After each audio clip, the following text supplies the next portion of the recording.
लाहौर पंजाब ही नहीं पूरे पाकिस्तान का दिल है और आजकल तो ये मुल्की और सूबाई सियासत का भी गढ़ बन चुका है। पंजाब की सियासत एक बार फिर इंटरेस्टिंग सूरत हाल इख्तियार कर चुकी है। पिछले दिनों में असम्बलियाँ टूटने के हवाले से जो चहमगोइयाँ चल रही थीं सब दम तोड़ गई थीं और असम्बलियाँ तहलील हो गई। इसके बाद केपी असम्बली भी तहलील कर दी गई। अब निगरान सेटअप लाना है तो ऑब्वियसली हुकूमत और अपोजिशन फिर आमने सामने हो गई हैं। परवेज़ इलाही और हमजा शहबाज में इत्तेफाक फिर से ना हो सका। निगरान वज़ीर आला की तकर्री अब पार्लिमानी कमेटी करेगी। गवर्नर पंजाब का पार्लिमानी कमेटी बनाने के लिए स्पीकर सप्तैन खान को ख़त। हुकूमती इत्तेहाद ने पार्लिमानी कमेटी के लिए मियां असलम इकबाल, राजा बिशारत और हाशिम जवान वक्त का नाम स्पीकर को भेज दिए। अपोजिशन लीडर हमजा शहबाज ने पार्लिमानी कमेटी के लिए भी 3 नाम स्पीकर को भेज दिए हैं। मलिक अहमद खान, सैयद हसन मुर्तज़ा और मलिक नदीम कामरान के नाम शामिल हैं। अब देखना ये होगा कि हुकूमती इत्तेहाद कौन से नए नाम सामने लाती है, जिसको देखते हुए पार्लिमानी कमेटी के मेंबरान किसका नाम फाइनल करते हैं।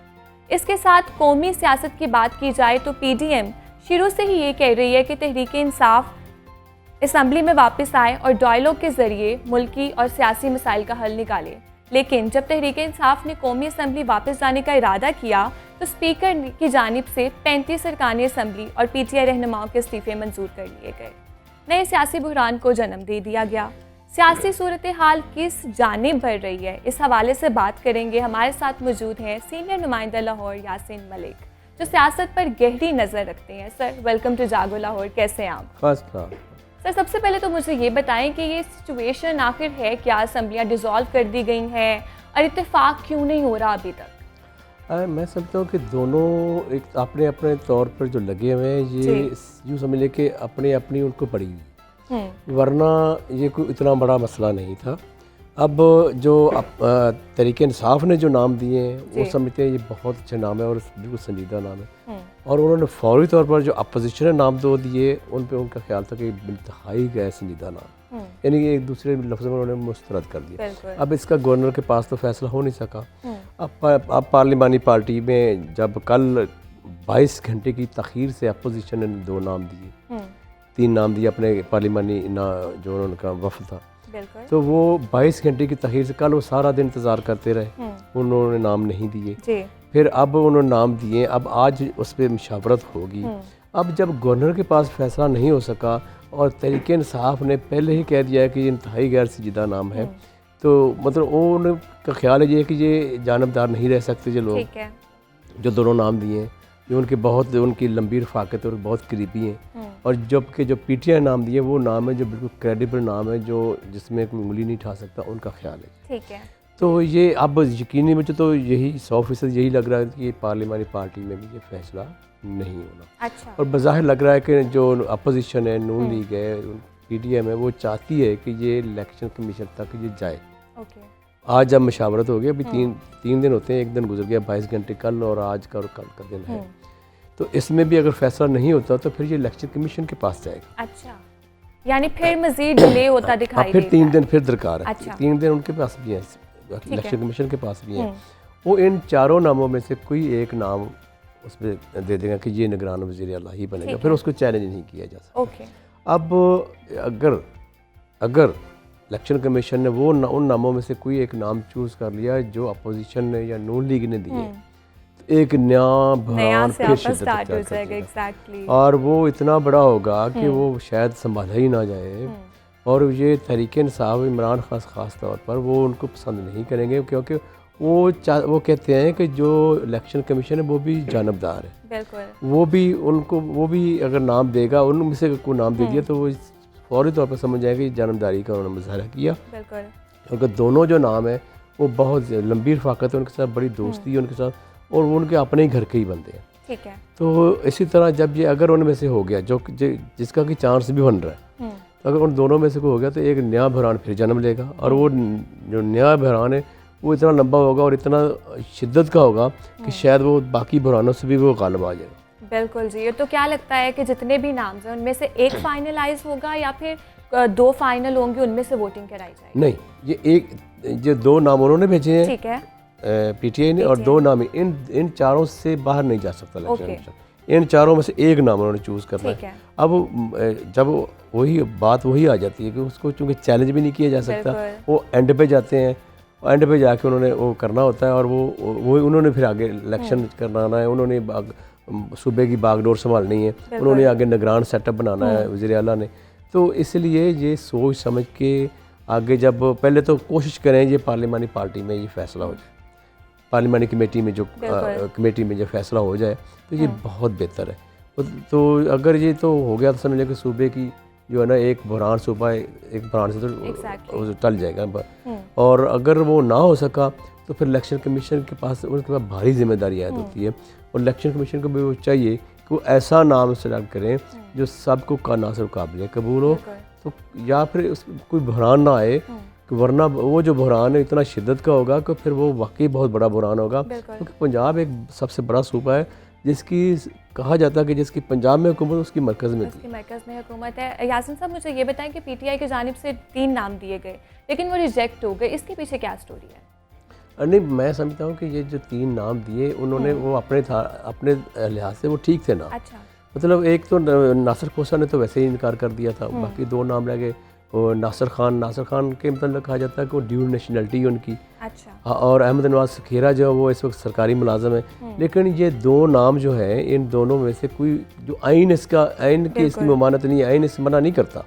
इसमें ज़रूरी है कि अपोजिशन लीडर और वज़ीर आला पंजाब जो है उनका इस पर राज़ी होना, इस पर कायल होना ज़रूरी है। बाकी ड्यू नेशनलिटी भी कुछ नहीं कहती, इससे पहले भी ड्यू नेशनलिटी वाले यहाँ वज़ीर आज़म रह चुके हैं और जो सरकारी मुलाजम है उन्होंने तो ख़ास तौर पर कह दिया कि अहमद नवाज खेरा ने कि मैं कबल अज़ वक्त, क्योंकि 31 को उनकी रिटायरमेंट हो रही है, उन्होंने कहा मैं कबल अज़ वक्त ही इस्तीफ़ा दे दूँगा, तो वो भी कोई इसमें हर्ज नहीं है। तो ये चीज़ें तो आड़े नहीं आएंगी दोनों चीज़ें। बाकी जो पीटीआई के हैं वो तो उनमें तो कोई ऐसी नहीं है, लेकिन वो फिर भी वो कहते हैं, पीटीआई भी कहती है, अब कुछ गैर जानबदार हल्कों का भी यही ख्याल है कि ये जो नाम है ये जानबदार नहीं है, ये मतलब जानबदार है, इन गैर जानबदार नहीं रह सकते, उनका ख्याल है। बाकी पीटीआई का भी यही ख्याल है। अगर यही सिलसिला रहा तो ये फिर मैं समझता हूँ कि वो एक ऐसा ना बुरहान आ जाए कि फिर संभालते रहें और संभले ही ना। बिल्कुल जी, क्योंकि असम्बलियाँ भी तहलील कर दी गई हैं और उसके अलावा कमेटी भी बना दी गई है, पार्लिमानी कमेटी भी। तो क्या आपको लगता है कि ये दोनों पार्टीज़ जो हैं ये एक फॉर्म पर इकट्ठे होकर कोई नाम चूज़ कर सकेंगी? इनमें की जो बामी इख्तलाफात इस कदर ज़्यादा हैं, इस कदर ज़्यादा हो चुके हुए हैं कि जो मुआशी बुरहान इनकी वजह से है और इतनी ज़्यादा वो इख्तलाफात आपस में इनके एक दूसरे को देखना पसंद नहीं करते, तो फिर ये लगता नहीं है बज़ाहिर कि वो किसी एक नाम पे मुत्तफ़िक हो सकेंगे। और मुत्तफ़िक ना होने की मुख्तलिफ़ वजूहात है कि उनको पता है कि अगर उनका नाम जो नाम वो तजवीज़ करते हैं, अगर उनमें से कोई आ गया तो वो ज़ाहिर उनकी फेवर करेगा। हालांकि बाद ऐसे भी नाम इससे तारीख़ में आते रहे हैं जो बेशक किसी पार्टी से भी कोई पार्टी भी नाम तजवीज़ करे, लेकिन वो उनकी क्रेडिबिलिटी इतनी ज़्यादा है कि उन्होंने कभी अपना जानबदारी नहीं की और बिल्कुल वो न्यूट्रल रहे। ऐसे नाम भी थे, तो इनमें भी ऐसे नाम है। तो मैं समझता हूँ कि इस बुरहान से बचने के लिए अब 2 ही ऑप्शन है, पार्लियामेंट्री कमेटी और इलेक्शन कमीशन, क्योंकि गवर्नर का तो गुजर ही चुका। उन्हें उन पे बहुत जिम्मेदारी, और दुआ करें कि आज भी है मशावरत, स्पीकर कर रहे हैं, स्पीकर दोनों को बैठाएंगे आज पंजाब असम्बली में। कल तो वो नहीं आए, तो आज वो मशावरत का अमल है पूरा दिन उनके पास, तो देखते हैं उन किस करवट बैठता है। और मैं समझता हूँ कि इसमें कोई हल निकलना चाहिए। जो भी पाकिस्तान से मोहब्बत करते हैं, मुहब्बल वतन जो लोग हैं और जो पाकिस्तान की मईशत को बेहतर करना चाहते हैं, उन्हें चाहिए कि इसका कोई हल ढूंढे। बिल्कुल जी। सर मुझे ये बताएं कि पीडीएम हमेशा से ये कहती है कि तहरीक इंसाफ जो है वो असम्बली में वापस आए, एक पेज पे बैठ के हम जो है सारी चीज़ों को डिस्कस करें। जब पीटीआई ने फाइनली फैसला किया वापस आने का तो 35 लोगों के इस्तीफे मंजूर हो गए, इसके पीछे क्या कहानी है? इसके पीछे बस यही समझ लें कि एक जब उन्हें पहले तो उन्होंने सोचा कि जो अपोजिशन लीडर है राजा रियाज, वो चूँकि उनका अपना ही बंदा है, उन्होंने अगली इलेक्शन भी नून लीग के टिकट से लड़ने का वो ऐलान कर चुके हुए हैं। तो वो अगर वो अपोजिशन लीडर रहता है तो जो वज़ीर आज़म और अपोजिशन लीडर दोनों मिलके निगरान सेटअप बनाते हैं इलेक्शन कमीशन, इलेक्शन आम इंतखाबात के लिए। तो उनका ख्याल ये है कि अगर ये आम इंतखाबात के इन्होंने अगर करने या आपस में बैठ के तो वो तो यकीन अपने बंदे होंगे। तो बेहतर पहले सबसे पहले तो उससे हटाया जाए। उसके लिए तो उन्होंने सोचा हुआ था कि उनके पास 19 बंदे हम 20-22 भेज देंगे, MNA तो ये लीडर अपोजिशन लीडर बदल जाएगा, बाकी भी उनके पास कुछ उहदे आ जाएंगे।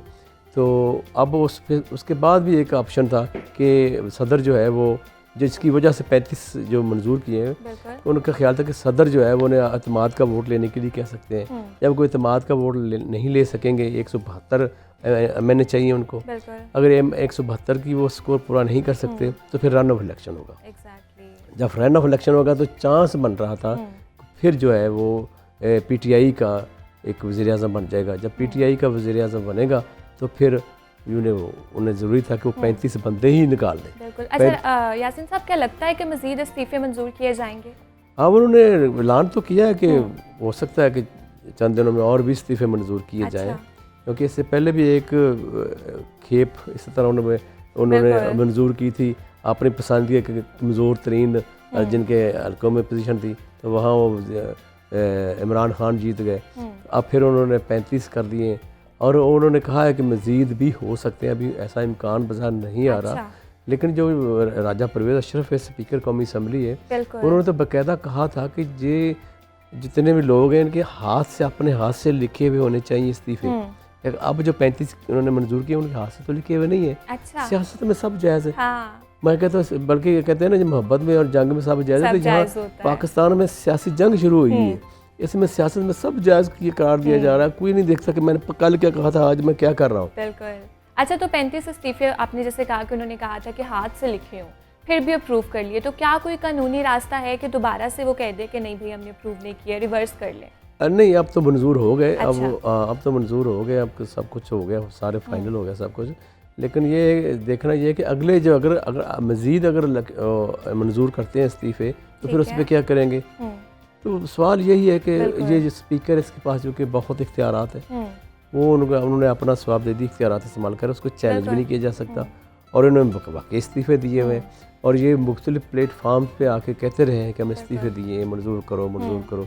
तो उससे उन्होंने प्ली ली कि चूँकि बार बार सोशल मीडिया पे भी आगे कहते रहे हैं, मुख्तलिफ सेमिनार्स में कहते रहे, तो इसलिए इनके मंजूर कर लिए गए। तो यकीनी तौर पर अगर मज़ीद मंजूर करते हैं तो वो स्पीकर के पास इख्तियार है, वो कर लेगा। ठीक हो गया जी। यासीन साहब, राजा रियाज ने पार्टी से इनहराफ कर लिया, क्या मामला बना? नहीं, उन्होंने तो राजा रियाज तो बड़ी देर का, उन्होंने तो जिनके पास 19 MNA से मिला के इन्होंने वहाँ जो अपोजिशन लीडर ही बने हुए हैं, ये सारे के सारे तहरीक इंसाफ के ये मुनहरफीन में से शामिल हैं। इन्होंने अगले इलेक्शन नून लीग या पीपल्स पार्टी से लड़ने का इरादा किया हुआ है। अब देखते हैं वो टिकट देते हैं या नहीं देते, वो एक अलग इशू है।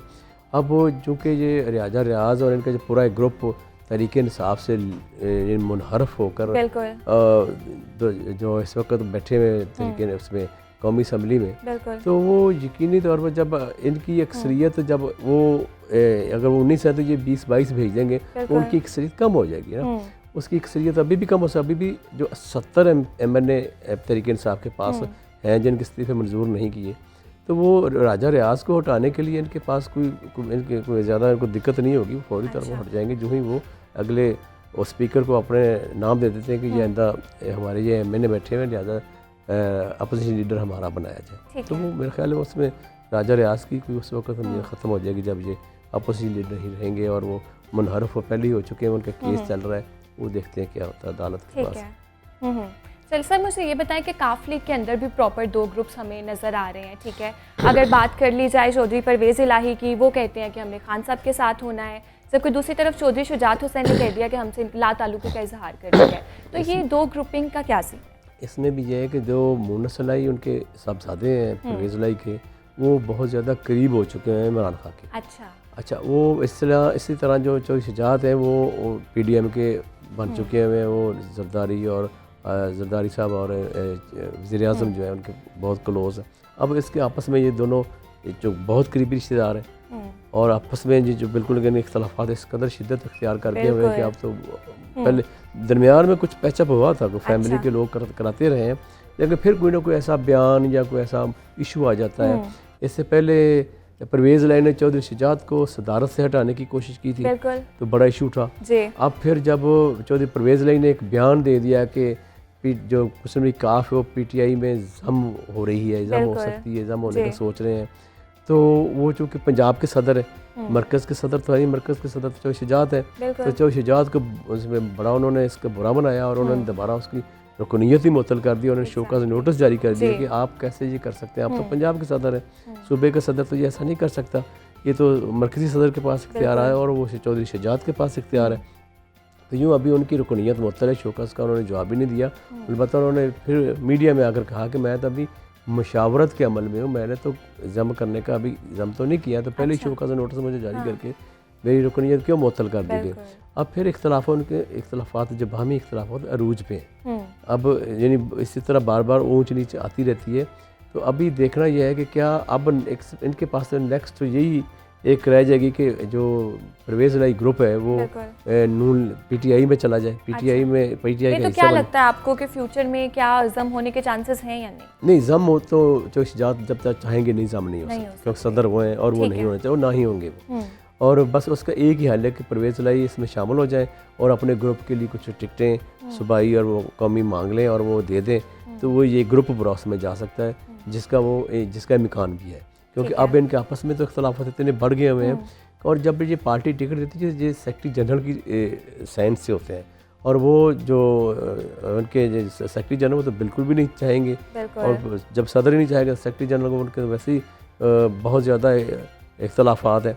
तो इसलिए मैं नहीं समझता कि वो आगे नेक्स्ट जाके इनका आपस में अगले कम अज़ कम इस सिलेक्शन की हद तक कोई पैचअप होता बज़ाहिर नज़र नहीं आ रहा। ठीक है, तो फिर ये पीटीआई में के टिकट से ही लड़ेंगे परवेज़ इलाही ग्रुप। ठीक है जी, पीटीआई के टिकट से ही लड़ेंगे। यासीन साहब बहुत शुक्रिया, आपने अपना कीमती वक्त हमें दिया। पॉलिटिकल सिचुएशन लाहौर में क्या थी उसके हवाले से तो हमने बात की।